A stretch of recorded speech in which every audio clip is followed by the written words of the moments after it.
In this video, I'll show you how I made that giant wolf, and I'll share with you some tips and tricks that you can use to make your own. Wolf props are a great addition for any Halloween party or haunted house setup. The only problem is they are very expensive. Some can be upwards of $200, $300, even $500. And who wants to spend that kind of money?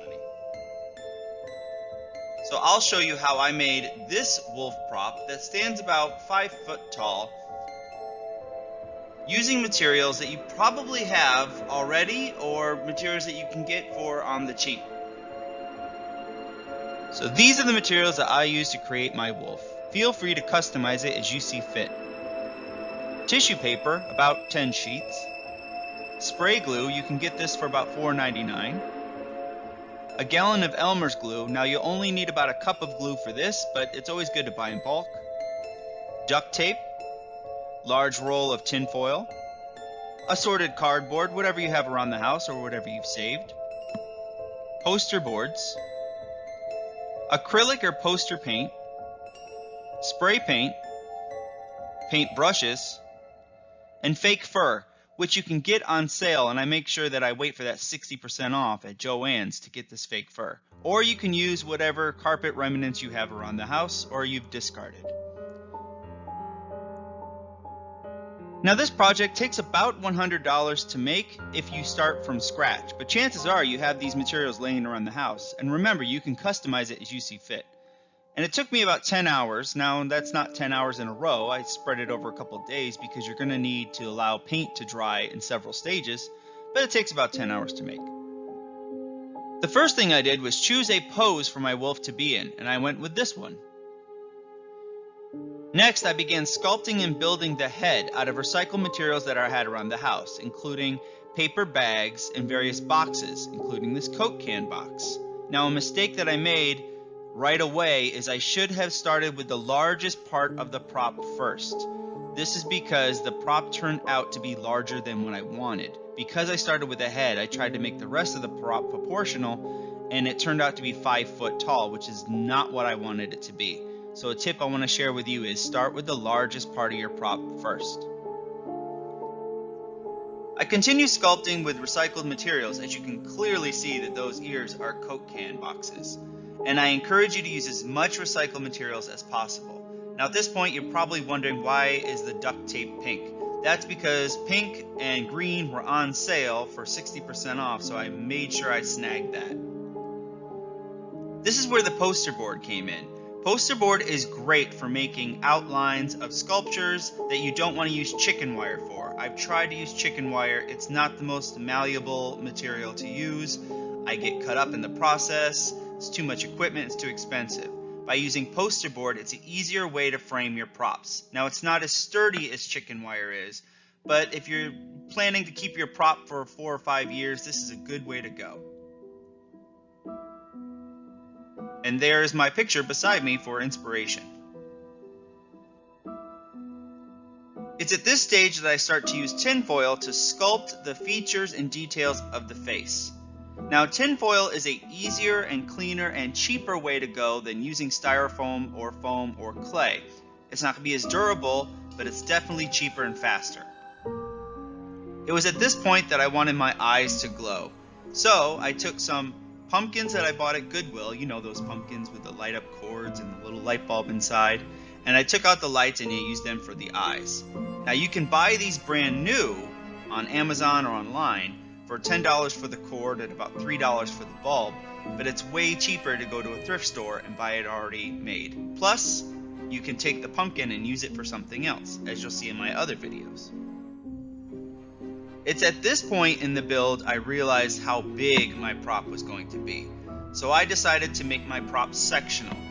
And over the years I've learned that when I'm making these larger props, I have to think about how I'm going to store them. And the easiest way to store them is to think about how I can make them come apart and come back together.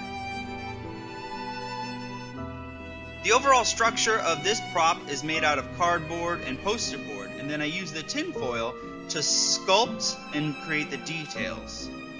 I began work on the feet and on the toes. As you are adding your tinfoil details, make sure that you exaggerate the details more than what you really want. This is because you're going to be adding tissue paper and glue, and those layers can often make some of those details disappear if they're not severe enough.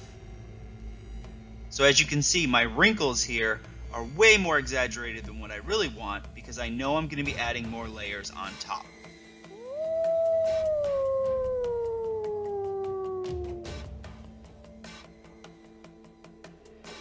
I cut out cones from poster board, wrapped them in masking tape, and then added them to the toes to create claws.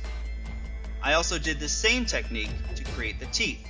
Now I wanted to make sure that the teeth could come out so I can paint them and then put them back in with super glue near the end of the process. I take 1 cup of glue, a 1/4 cup of water, and a couple of drops of black paint, and I take that mixture and apply it with the tissue paper to my wolf structure. First, I apply that paint and glue mixture to the surface of the tinfoil using a paintbrush. Then I apply a sheet of tissue paper on top of that and press gently. Another layer of paint glue mixture goes on top of that. This is an easy and cheaper way and a lot quicker way of decoupaging this prop rather than using that newspaper process that some of you know all too well. Also, using the tissue paper, you get to apply a much larger surface at a time rather than using these thin strips of newspaper. This process is a lot faster, and I describe it in more detail in my other videos, but it's a lot faster and easier, and you can actually get this whole prop sealed and decoupaged in about 30 minutes using this process. Here are the various steps in this process.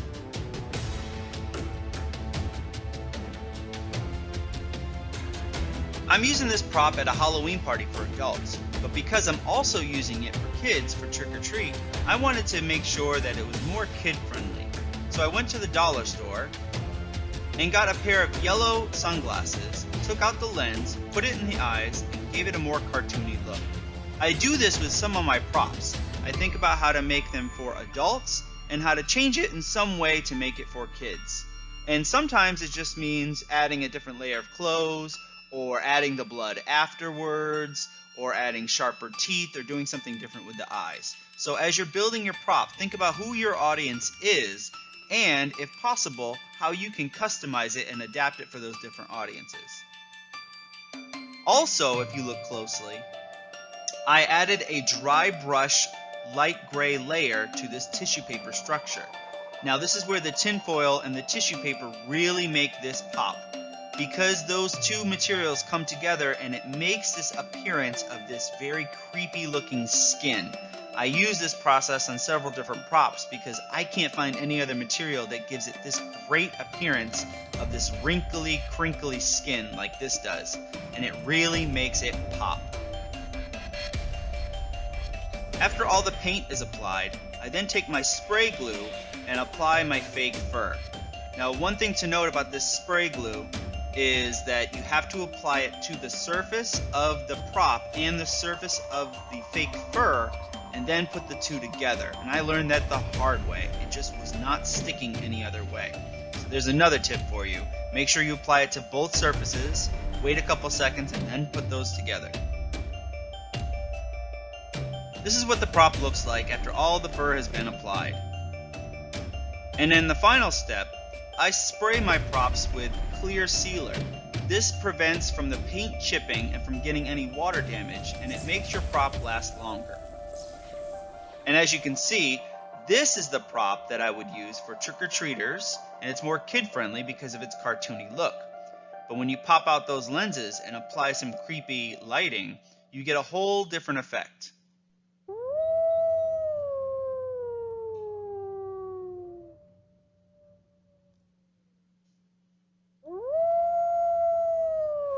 And there you go. Those are the basic steps on how to create this wolf prop. If you have any ideas, questions, or comments, leave them in the comments below.